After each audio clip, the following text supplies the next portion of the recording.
Alain, propos d'un Normand. Le beau, autrefois utile. Les armures d'autrefois sont devenues des bijoux.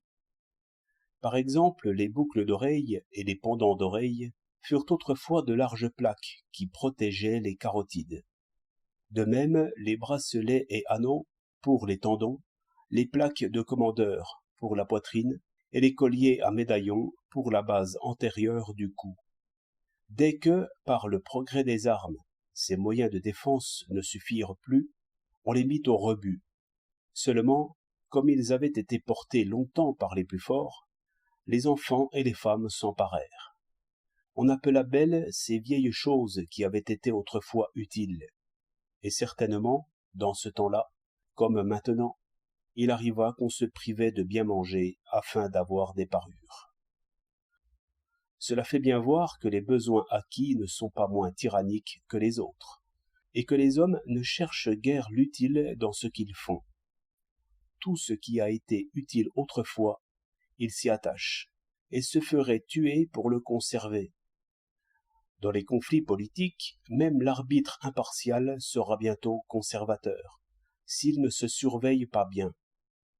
Ce qui est ancien plaît déjà par cela seul, et nous aimons l'histoire principalement parce qu'elle donne un air de raison à cette folie.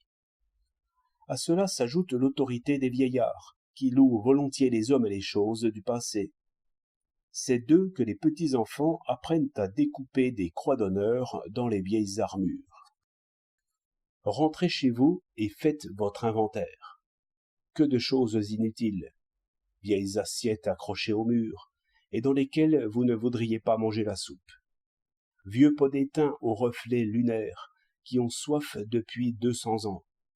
Tentures légères, qui n'arrêtent pas le vent, mais qui conservent la poussière. Grands rideaux qu'on ne peut point fermer. Lambris qui ne sont pas en bois. Pendules qui ne marquent pas l'heure. Vases à fleurs sans fleurs.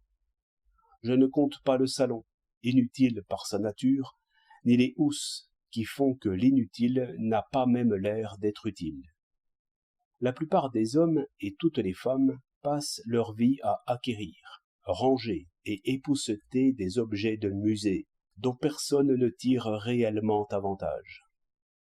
Ainsi, ils se font un bonheur d'opinion et oublient le vrai bonheur. La principale raison qui fait que les hommes ne trouvent point le bonheur, c'est peut-être qu'ils ne le cherchent point.